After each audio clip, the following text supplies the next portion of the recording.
Hello and welcome back to everybody on the Wrestling and to another edition of AEW Dynamite Out of 10. Of course, we're still on the road now to Forbidden Door, and yeah, there's a lot of stuff happening on this show, including the AEW World Champion Hangman Adam Page in action, and he actually kicked off the show taking on Wheeler Yuta, so let's get straight into that. And he made clear that he was going to make Yuta pay for what he did to Colt Cabana on Collision. While Yuta started strong, he was overwhelmed by the Cowboy. He sealed the win with a buckshot. He threatened to hang him on with the chain, but stopped short, telling a bleeding Yuta that Death Riders did not care enough to save him. This could have gone longer, more of a squash than most Dynamite matches, not including Max Caster, but the goal was accomplished. Hangman destroyed Yuta, leaving a bloody mess in a fight Yuta had no chance in. It looked more like a glimmer of hope that has arrived for Yuta. Can a Cowboy convince him to break away from the Death Riders when Colt failed at the same task? It feels like the Death Riders, like the goal, could well fall apart piece by piece.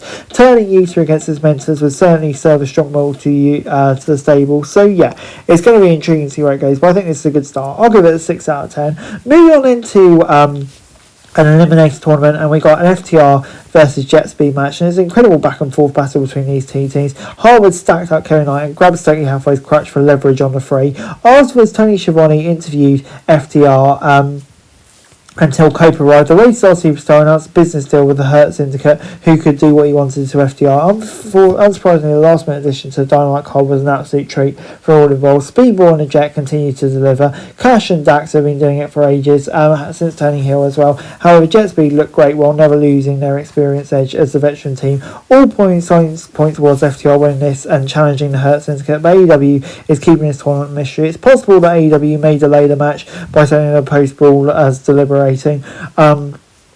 story is already built for Bobby Lashley and Shelton Benjamin versus FTR. Announcing the World Tag Team Championship Eliminator Tournament on the same night as the first move was a surprise.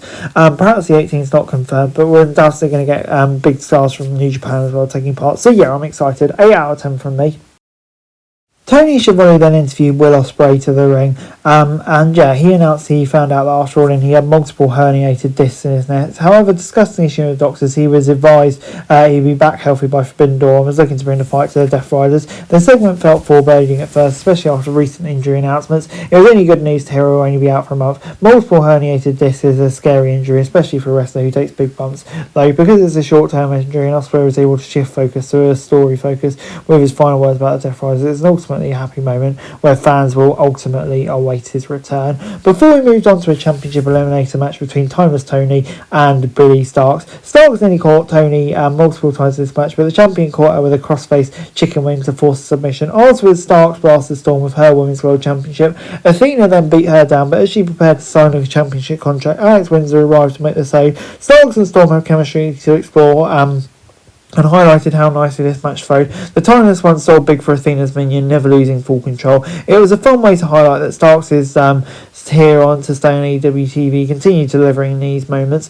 Storm needed the win here, so it's no surprise to see her protected. The post-match beatdown was a nice tease, even if it was too early for Athena to get a shot. The post-match put Windsor in the big spot right away, helping out the top woman in AEW and further hyping her match on Collision. Windsor looked like a star in a week 2 of her AEW journey, which is great to see. So yeah, I'm going to give it a 7 out of 10. It was then Swerve Strickland against Hechicero, and Swerve found a way to counter each big offensive weapon in Hechicero's playbook. As the Mogul prepared to seal the win, Lance Archer and Josh Alexander attacked to cause DQ. Brody King and Bandido then arrived to send the others packing. Okada then used the distraction to blast Swerve with a chair, but the Mogul fought back and sent him running. It's a good match that could be great down the line. Some of the sequences down the stretch are unlike what anything else brings to the match. This is especially a testament to how unique Hechicero is, but Swerve also clicked immediately. A rare DQ protected both men, but Swerve was clearly established as a threat to the Don Callis family. This should be one of the biggest matches of Forbidden Door. And yeah, the Remain Maker will need to make a statement at the expense of Swerve, but I'm excited by it. 6 out of 10. Before we got an earlier altercation between MJF and Lashley, the Salt of the Earth declared he didn't need the Almighty to get back his world title. Briscoe then interrupted to challenge the Salt of the Earth. MJF refused and made clear that Mark was not worth his time, unlike Jay. Mark ran MJF off ahead of the match in a great little promo. Before Claudio Castagnoli fought Mark Briscoe, and he wore down Briscoe throughout their battle, but a distracting appearance from Allen turned the tide. Mark managed to catch him with a rollout for the free. Mox then led down a beatdown on Briscoe before calling out Hangman Page. The Cowboy marched down and declared he would fight Mox next week with everyone banned from ringside for the title.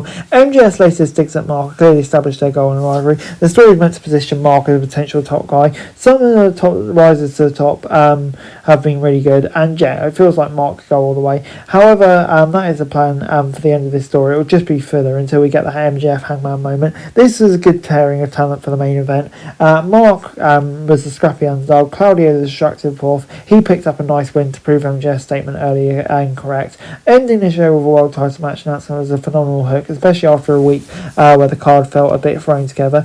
It was essentially effective because the Cowboy walked in and out without fear. He clearly established that he knew he had the power and did not fall into any of Mox's ploys. Next week's title match is pretty much guaranteed to be must watch, and yeah, can't wait for it. Gets a 6 out of 10 from me. Overall, this week's episode of Dynamite gets a 5 out of 10 for me. It's a solid building episode of Dynamite, but a less eventful show. I really thought that probably the only standout match was FTR v Jetspeed, but there are some intriguing storylines developing, and of course we've got a few big matches set for next week, and yeah, very much intrigued by where we're heading towards Forbidden Door. But overall, probably not the greatest episode of Dynamite ever, but I don't think it was intended to be. 5 out of 10. That's it for this video. Thanks very much for watching. Remember to like, share, subscribe, follow us on our socials, link in the description below for daily wrestling news, meme and content. Subscribe to our other channels on screen right now, that'd be greatly appreciated. Thanks very much for watching. Peace out.